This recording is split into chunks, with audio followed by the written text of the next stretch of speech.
Hi everyone, Nicole here. So I want to thank you so much for being a part of this audio series.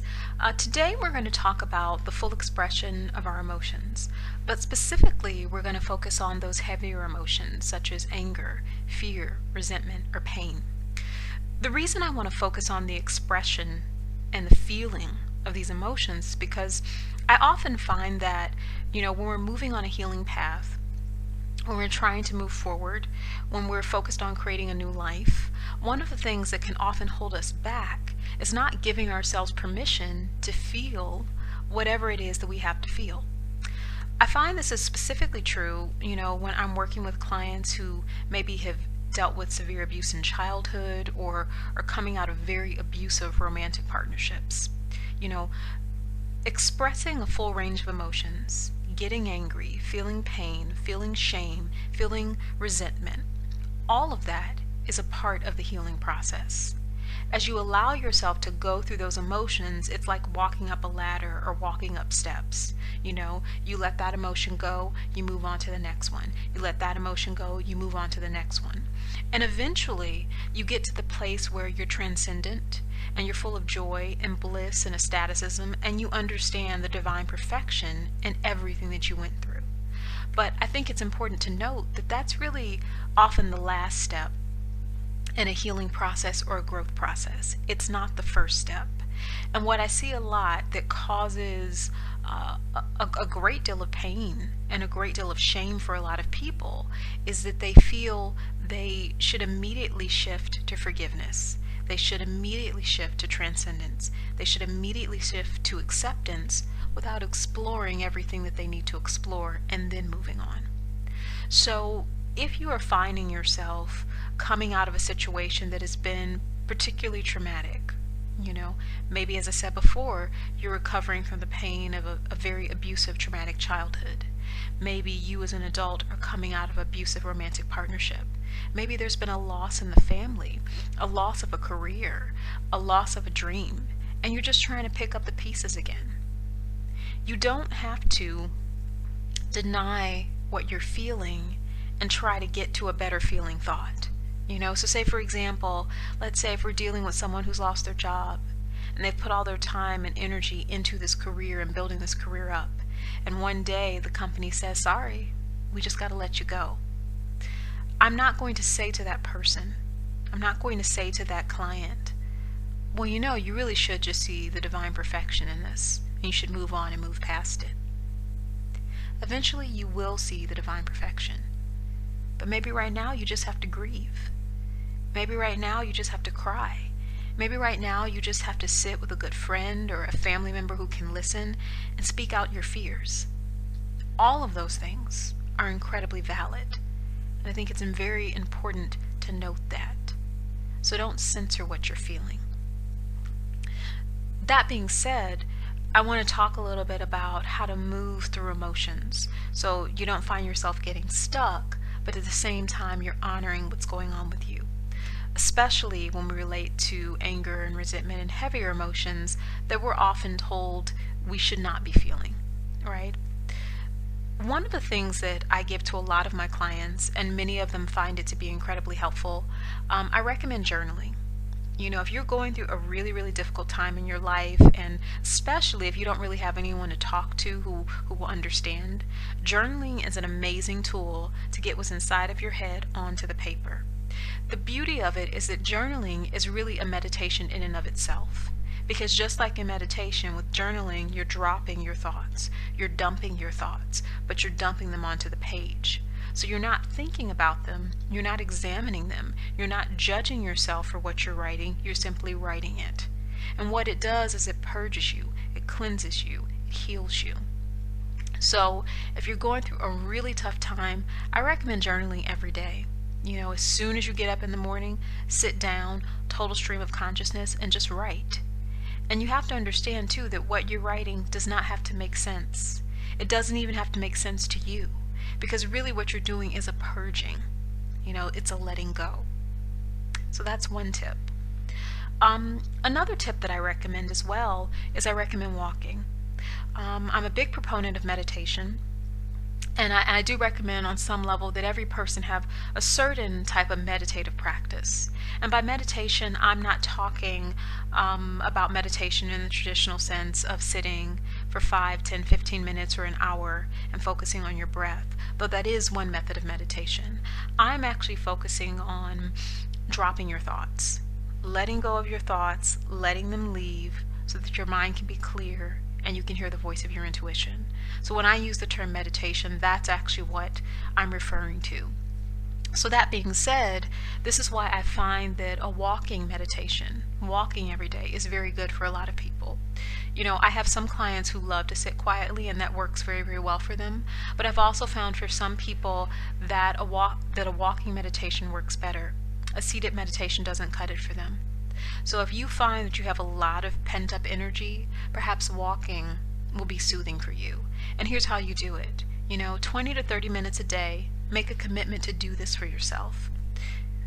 You get outside and you walk. And if you're in pain or if you're in frustration, you can speak out loud. Speak out loud whatever it is that you need to say. And you don't have to censor it because the conversation is just between you and God. And what you will find is that as you let those frustrations out, as you let the pain out, as you let the worry out, as you let the fear out, your body actually feels lighter. It doesn't feel so heavy because you're no longer carrying those thoughts and emotions with you. And it's even better if you live in an area where you can walk up a hill and down a hill. Because as you're walking up the hill, you can talk out everything that you want to let go of. And as you're walking down the hill, you can be in a state of gratitude for what you left behind. And you can also begin to talk about what you want to draw into your life. So that is a practice, every day, of finding a way to let go of what's inside and put it on the paper, put it on the land, put it on the pavement, and just walk. The final thing that I recommend, and this is very helpful for a lot of people as well, it's another form actually of meditation, which is a dancing meditation. And it's basically a way, and this is part meditation, this is part expression of emotion, so it's twofold. But this is the situation where if you're very stressed, if you're very frustrated, if you feel like you're all over the place, you dance out your frustration. If you have worries, if you have fears, you dance out your worries. And the way that you do that is you put on a piece of music that speaks to you. Don't overthink it. Put on a piece of music that thinks to you, and you just move your body and you just let it go. It doesn't have to be right, doesn't have to be wrong, it doesn't have to be perfect. The whole purpose of it is to get what's inside of you out so that it is no longer a part of you and that you're able to move on to bigger and better things. So, as you can see, expressing emotions, feeling emotions, letting go of certain emotions, it is a challenging process because to a degree we live in a society and a world that will compartmentalize our emotions and tell us that only certain feelings and emotions are acceptable. But the truth of the matter is, in order to be fully human and in order to be beautifully human, it's about a full expression. It's about a full expression of those emotions. So know that and understand that. Honor your humanness. You can be human and divine at the same time. Both are beautiful, both are perfect. And I just want to note as well, beyond the walking meditation, beyond the dancing meditation, beyond the writing, the other element that is often great as well, and this ties into the walking meditation, is the beauty of the sun, the beauty of being outdoors, the beauty of being out in nature. Nature is healing. So even if you're not doing a walking meditation, even if that's not your thing, get outside as much as you can and allow the sun, allow the environment to heal you. I also want to say, in terms of emotions, the expression of emotion does not necessarily mean that we scream and holler at people or attack others. The expression of an emotion doesn't mean we scream and holler at ourselves or attack ourselves. The expression of emotion simply means that what's inside of us comes out.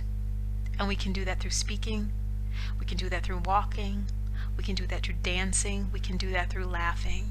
It's all okay.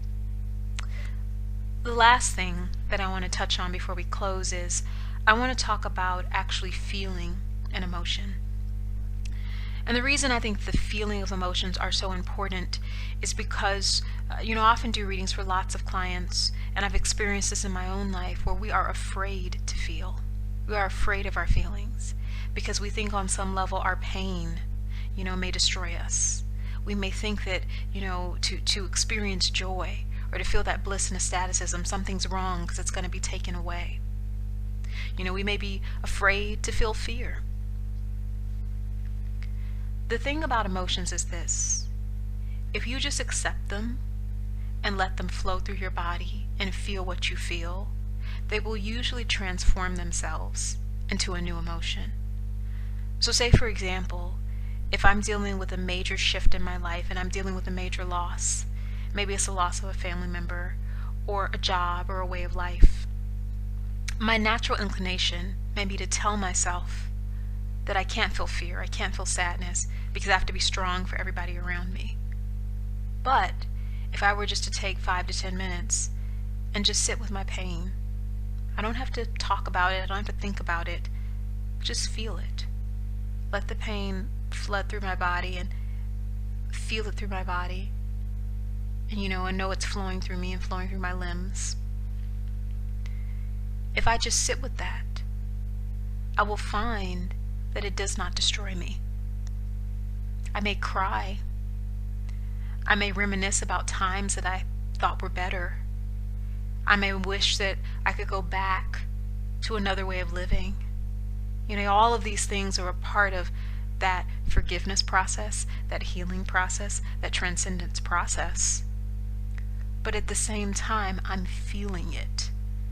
And I'm not being anywhere other than here. And that's actually the power. That's the jewel. That is the magnificent moment. And the thing is, as I'm feeling this pain, and I'm crying, and I'm getting this energy out of my system, suddenly I start to feel a sense of peace, a sense of calm, maybe even a sense of relief. And maybe after I felt that, I began to think, you know what? I'm not crazy about the state of my life right now. I'm not particularly happy about it, but I know I'm going to be okay. And then one day, not only do I know that I'm going to be okay, but I start making plans for my future. And as I make those plans, it becomes clear to me that I am okay. So as you can see, the full expression of emotions is a process. It's not something that happens overnight, and you never need to feel ashamed or guilty for what you are feeling. You're feeling it. You're alive. It's okay. So love yourself. Say out loud, I approve totally of all my emotions, and I'm perfect, and I'm healed. So I wish you guys a fabulous week. I wish you a fabulous day. And I thank you again for supporting this audio series. I hope it helps you. If it has, pass it along to someone you care about. Once again, have a great week.